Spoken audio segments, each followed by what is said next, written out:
Hello, everybody. How you doing? This is Mark from This Xbox Life, also known as Wingman 709, coming at you with episode something.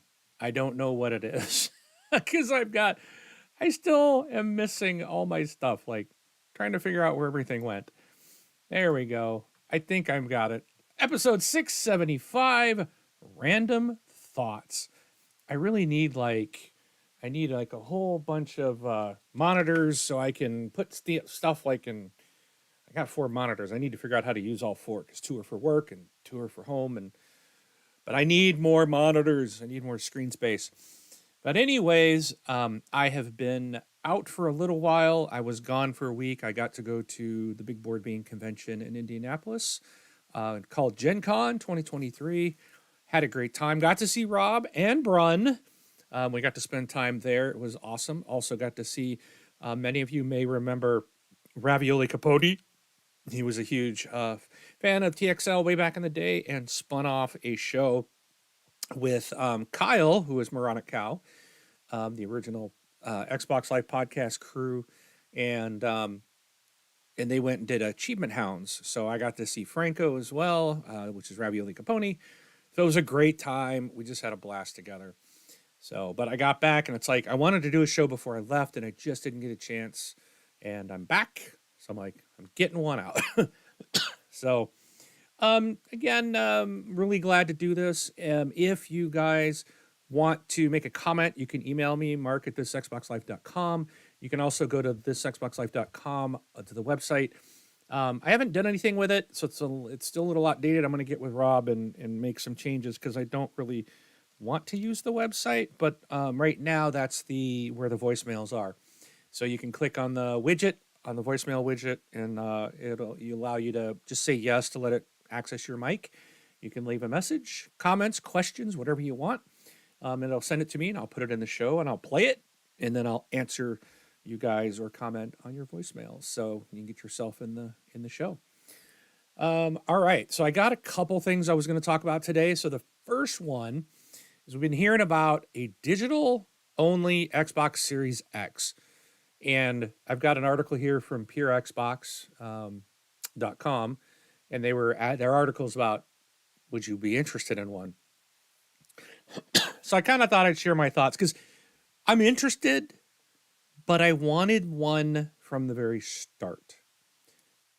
I didn't need one like at this point. It would have been nice to save the couple bucks, like take $50 off and give it to me from the very get-go.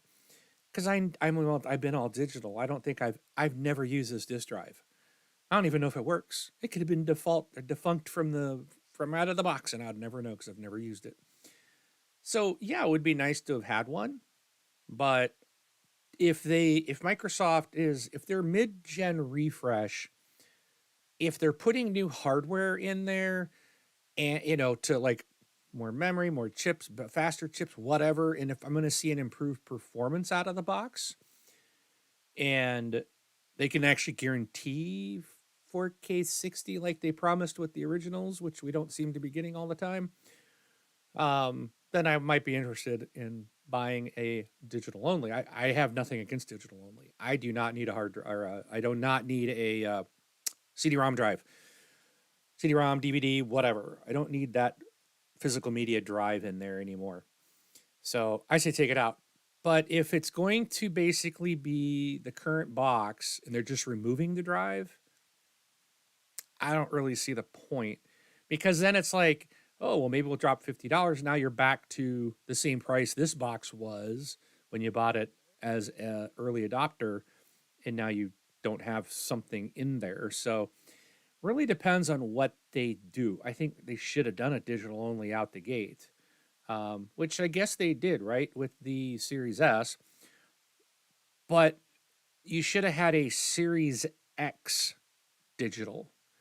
You know, that's I'd have been fine with the slot there myself, but you could have just had a different face for it and just not had that drive in there and left everything as is. Just don't have a disc slot on the front, and it would have been fine. And then had made it $50 cheaper. So But if they do a mid-gen refresh and they update some stuff inside and they do a digital version, then I would buy a digital only Xbox Series X. But my thoughts again go back to I don't know if we need a mid-gen refresh because the Series X is not meeting the promise that this box would what they promised. They said, we're now in an age of 4K 60 and we're not seeing that even on first party titles. Um, so I don't why what are they going to promise now? That's and then not deliver. So that's kind of my thing against them is you promised certain things on the box of the hardware we have, and now you're not achieving that. So what's the incentive for us to buy something else? Um, I think that's kind of a big issue. Let's see. Other than that, I don't know. I mean, I just wanted to share my own thoughts on this. I actually haven't even read this article, but I had heard some other people talking about it, and I just wanted to share my own thoughts. I don't think it's needed, and I mean, you can pull the drive out. Should have been taken out from the beginning, but if you're gonna do something now, I think you need to do more than just cut the price. And I think you need to do more than $50 to take the Series X back to the $500 price by cutting this drive out. It's not going to help people move from a Series S to a Series X because they didn't buy it at that price anyway. So, Series S I know is getting more storage. It's getting a terabyte, and it's still a great price for that box. And considering the Series S can do a lot of things that, there's games run at 60 frames on that.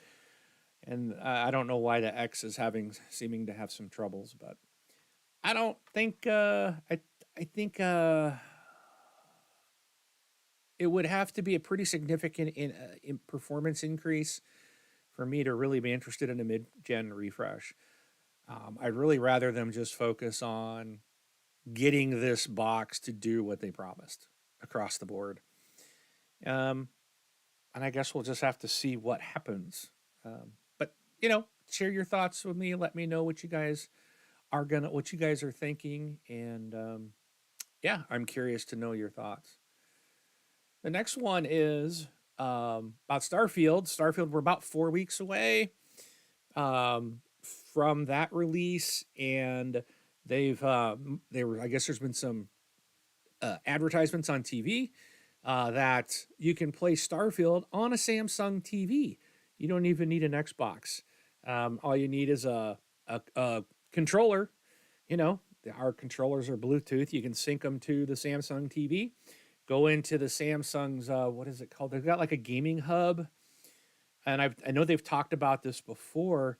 But you go into that like Samsung Game Hub on the smart TV, and you launch the Xbox app, and you can play Starfield directly on your TV without an Xbox console through the xCloud service. And I think this is awesome because right there, so for everybody, so all the ponies out there that are throwing a fit that we should have Starfield. Well, guess what? You don't even need a console to play it. You can have it. You probably have, you might have a Samsung TV. They are very popular. Just launch the gaming hub and subscribe to Game Pass, and there you go. You can play it right through the cloud. Um, Problem solved. So much for it being exclusive, right? It's funny because Mike. I know Brun used to say that Microsoft's games, their exclusives are the least exclusive of anything.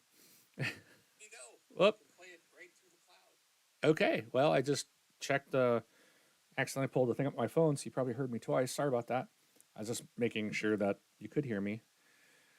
Um, but anyways, yeah, I think this is great news. This is another way to, again, Microsoft. If you look, Microsoft's not concerned about selling you a piece of hardware. Microsoft doesn't really make money; they lose money on their hardware. Sony has always made money on their hardware. Nintendo makes a lot of money on their hardware. Then Nintendo refuses to sell at a loss. Sony, I think, has been notorious for also making money, and they've, because they're the market leader and everyone thinks they're the bee's knees, so to speak, they can charge whatever they want. And that's been proven why they first ones to raise the price of the console $50, and people keep buying them. So, and their sales even went up after they, you know, they're increased after they increased the price. So, okay, but Microsoft is looking at it from a cloud, as a subscriber, as a get into the ecosystem without having to buy the $550 box, or even the $300 box. You can be a member of and play Xbox games through the service, through your TV. You know, back in the day, there used to be like the Columbia House Club. You could get cassette tapes or CDs and stuff, and cut them in the mail, and it was a way of kind of getting a bunch of CDs cheap. And you know, it was a service though.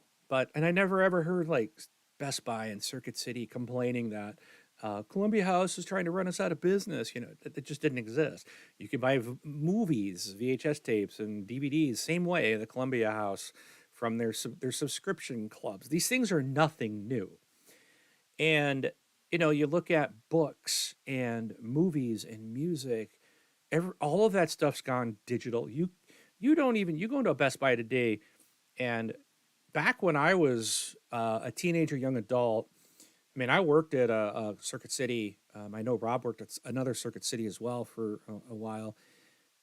Half the store, half of those giant stores were music and physical music and movie sales of actual product. Now you go into one and there might be one half an aisle, and that you might be able to find a CD or a DVD. It's just not the max part of the store anymore. In fact, those places had to move into like selling appliances and stuff like that. They had to find other things when those types of markets kind of disappeared and went over to the digital world. You know, um, GameStop is also kind of in that predicament. They had to go and buy ThinkGeek to bring different type of product into their store because so many sales they're basically losing out because so much stuff's going digital. So it's the way the world is working, and Microsoft is looking at, they sell you a box, a piece of hardware, even if they break even, and let's just say they make a profit. If they sell you a $500 box and they say that, let's say that you they made $50 on it, okay?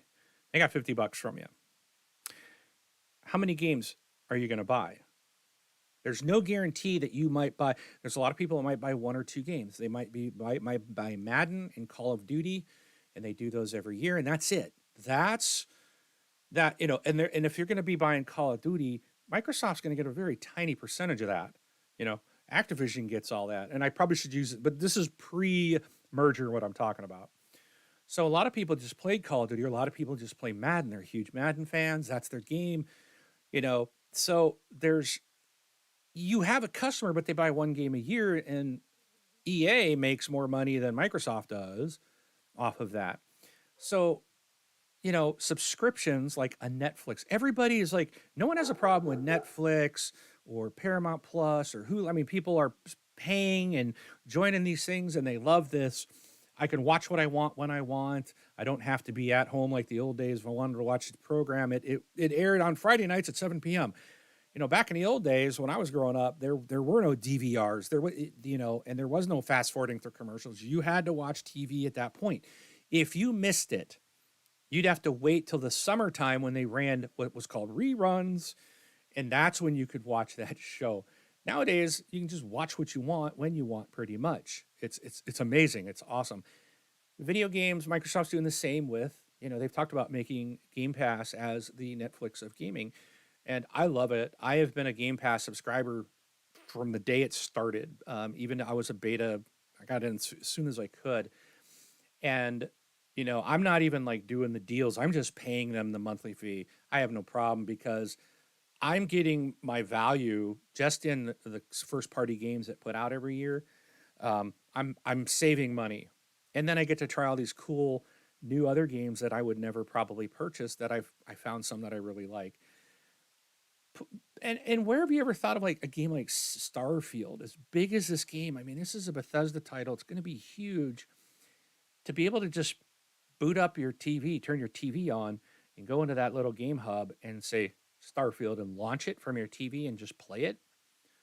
Awesome. Like you have removed Microsoft has removed the barrier for entry down to a subscription, which is what everyone else has done in the other. I mean, a lot of Apple, Google, Amazon all have like Spotify, Pandora.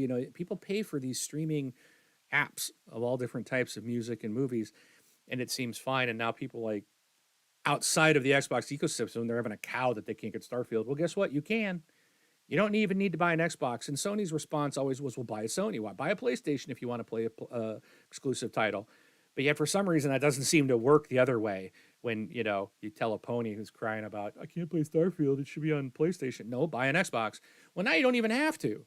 You can use a TV. It's sitting in your house. Just hook your controller up to it and play. You know.